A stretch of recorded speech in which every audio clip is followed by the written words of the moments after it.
Сәлем достар. Жаңа аудио кітаптарды өткізіп алмау үшін арнаға жазылып, қоңыраушаны басып қоюларыңызды өтінеміз. Сіздердің қолдауларыңыз біз үшін өте маңызды. 15-ші ереже. Ертең жасаймын деме, бүгінде кешенің ертеңі. Енді бізбен бірге банкке баруды елестетіп көріңізші, жарай ма? Біз сізге арнайы шот ашамыз. Бұл шотқа күн сайын өткізіп жіберместен 1440 лира салынады. Сіз бұған не дейсіз? Жақсы естіледі, солай емес пе? Ақша сіздікі. Жіберсеңіз де, жұмсамасаңыз да. Қаласаңыз пайдалана аласыз. Мұның бәрі сізге байланысты. Бірақ бір шарт бар. Сол күні пайдаланбаған ақшаңыз келесі күнге өткізілмейді. Уайымдамаңыз, аудармасаңыз да келесі күні шотыңызға 1440 лира түседі. Тіркелген атауы уақыт. Жақсы атау менің ойымша. Бір күн 1440 минуттан тұрады, және күн сайын бізге сол 1440 минут беріледі. Оны өз қалауымызша пайдалануға құқығымыз бар. Біз уақытты не бағалаймыз, не босқа өткізіп жібереміз. Бұл өзімізге байланысты. Енді сіз өзіңізден осы сұрай аласыз ба? Мен уақытты тиімді пайдаланып жатырмын ба, әлде босқа өткізіп жатырмын ба? Мұны қалай түсінуге болады? Мен беретін сұрақтарға жауап беру арқылы. Ендеше бастайық. Бүгін сіз өзіңізді жетілдіре алатын жаңа нәрсе білдіңіз бе? Бүгін бір нәрсеге таң қалдыңыз ба? Бүгін қорқатын нәрсені істедің бе? Сіз бүгін жайлылық аймағынан шықтыңыз ба? Бүгін денеңізге жақсы күтім жасадыңыз ба? Бүгін сен өз ойыңды таза ұстадың ба? Сіз бүгін жақсы көретін адамдарыңызбен сөйлестіңіз бе? Егер иә көп болса, сіз уақытты тиімді пайдалануда жаман емессіз деп айтуға болады. Сіз тіпті бірте-бірте шебер боласыз деп үміттенеміз. Егер жоқ көп болса, бұл шоттар минусқа кіріп жатыр дегенді білдіреді, досым. Күнделікті жомарттықпен берілген байлықты сіз байқамай ысырап етесіз. Тіркелгілеріңізді мүмкіндігінше тезірек тартып алып, алдын ала алмайтындай ағып кетудің алдын алуыңыз керек. Олар Августин әкеден, уақыт дегеніміз не деп сұрады. Ол да былай деп жауап берді. Бұл сұралғанда не екенін сипаттай алмайтын нәрсе, бірақ сұралмаған кезде біз не нәрсеге сенімдіміз. Сондықтан мен уақыттың не екенін, оның не үшін құнды екенін, және оның мәнін түсіндіруге тырыспаймын. Өйткені ол ешқандай кестеге сәйкес келмей. Бірақ сіз оның не екеніне сенімдісіз. Негізі жоғалтудан ең қатты қорқатын нәрсенің бірі. Өйткені өтемақы жоқ. Дәл жан сияқты. Ол кетіп кеткеннен кейін оның денесі енді оралмайды. Көпшілігіміз уақытымызды байқамай босқа өткіземіз. Әйтеуір күнде есепшотқа 1440 минут кетеді. Көзімді аштың.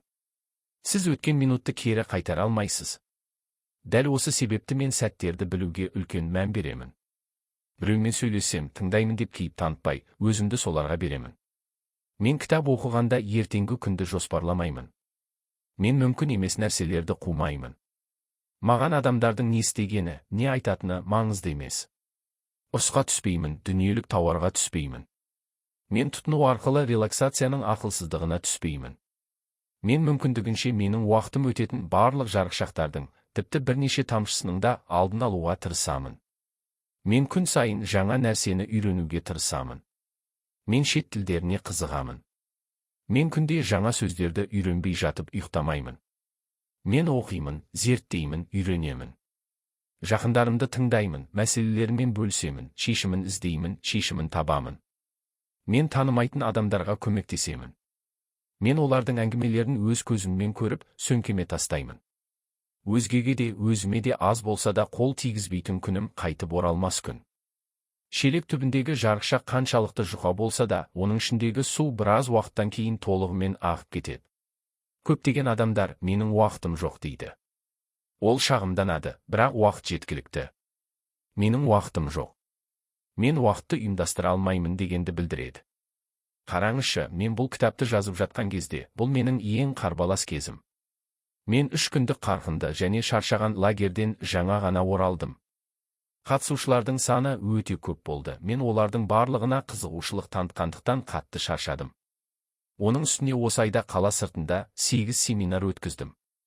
Пандемияға қарсы шектеулер жойылғаннан кейін басталған қарқынды процесс мені бұрынғыдан да шаршатады. Бірақ қайда барсам да таңғы сағат 6-да компьютерде отырып, кем дегенде 2 сағат, 3 сағат үзіліссіз жазамын.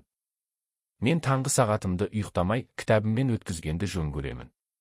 Егер мен семинарлардан, лагерлерден және қала сыртындағы сапарлардан кейін 1-2 күн ұйықтап, демалуды таңдасам, уақытым жоқ дер едім. Мен шағымданатындардың бірі боламын. Кітап жазуға уақытым жоқ деп шағымданамын. Өз денесін, ақыл ойын және рухын басқара алатын кез келген адам уақытын жақсы ұйымдастыра алады. Басқалары желмен соққан жапырақтар. Уақыт ұғымына қалай қатысы бар екенін анықтау қиын болса, мен сізге оны басқа қырынан қарауды ұсынамын. Мысалы, уақыт туралы қолданатын сөздерге абай болыңыз. Біз жай ғана уақытты өлтіреміз. Мен уақытпен жарысып жатқан сияқтымын. Мен уақытты білемін. Сондықтан мен уақытты үнемдеймін. Уақыт ұшады. Біз уақытты босқа өткізіп жатырмыз. Уақыт өтпейді. Уақытты өлтіремін немесе уақытпен жарысып, оны сүргенге дейін өмір сүремін дейтін, уақыт есебін дұрыс басқаратын адам туралы айтуға бола ма? Мүмкін емес.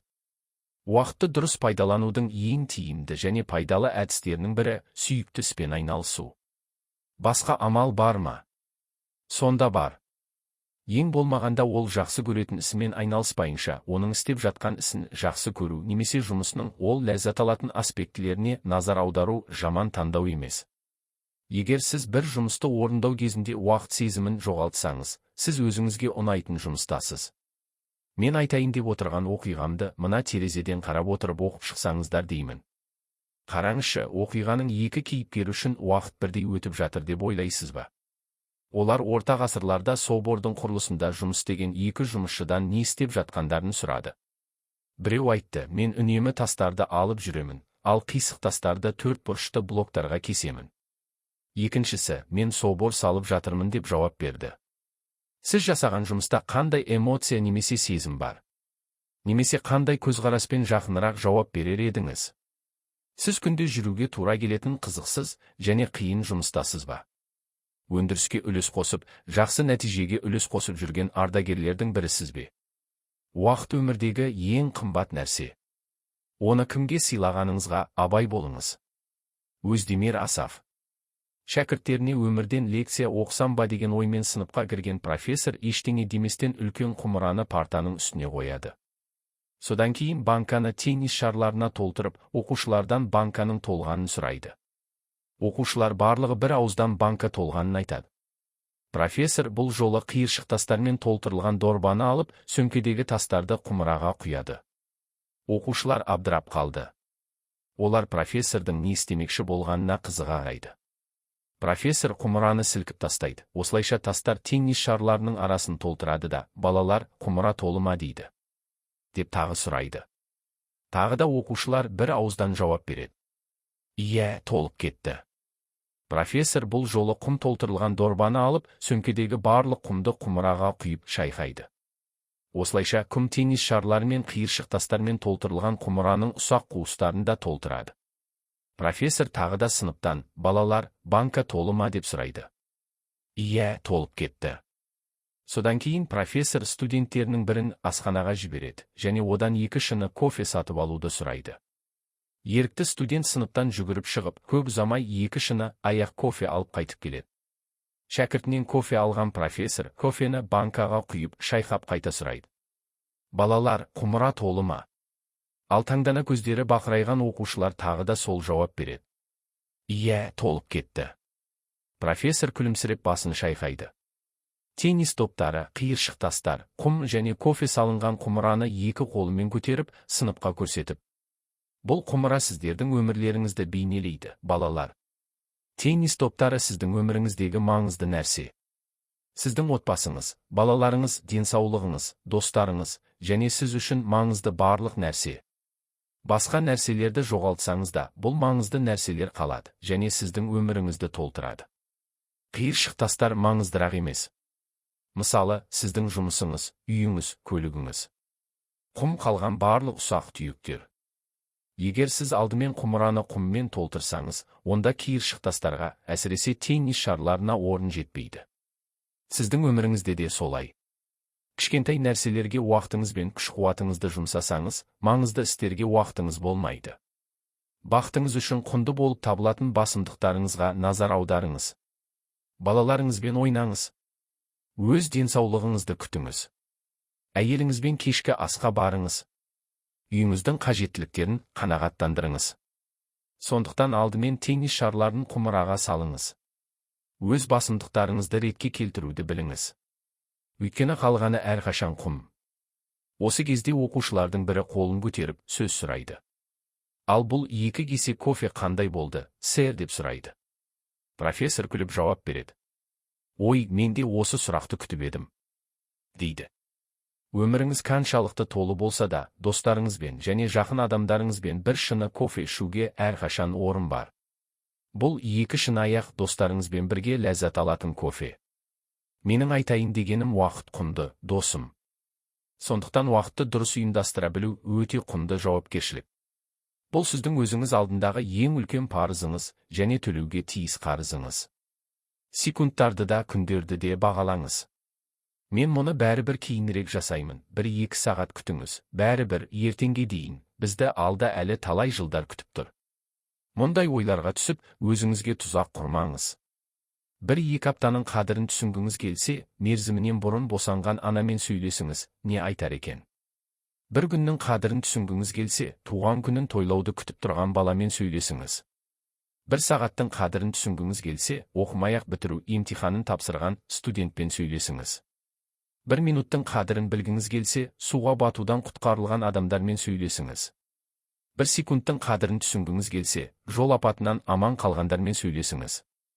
Егер сіз миллисекундтың құнын білгіңіз келсе, Олимпиаданың күміс жүлдегерімен сөйлесіңіз. Олар миллисекундтардың, минуттардың, сағаттардың және күндердің мәнін айтып береді.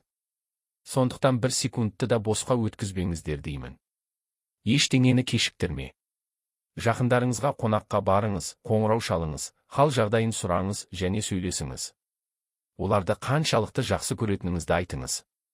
Жылына 1 немесе 2 рет келетін болса, жасырып жүрген шай жиынтықтарын алыңыз.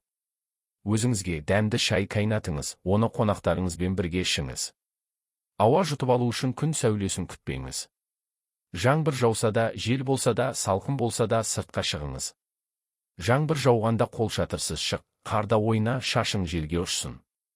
Менің уақытым жоқ деген сылтауларды паналамаңыз. Дүниедегі қиындықтар сізді алаңдатпасын. Бүгін сіздің шотыңызға салынған 1440 минут ертеңге аударылмайды.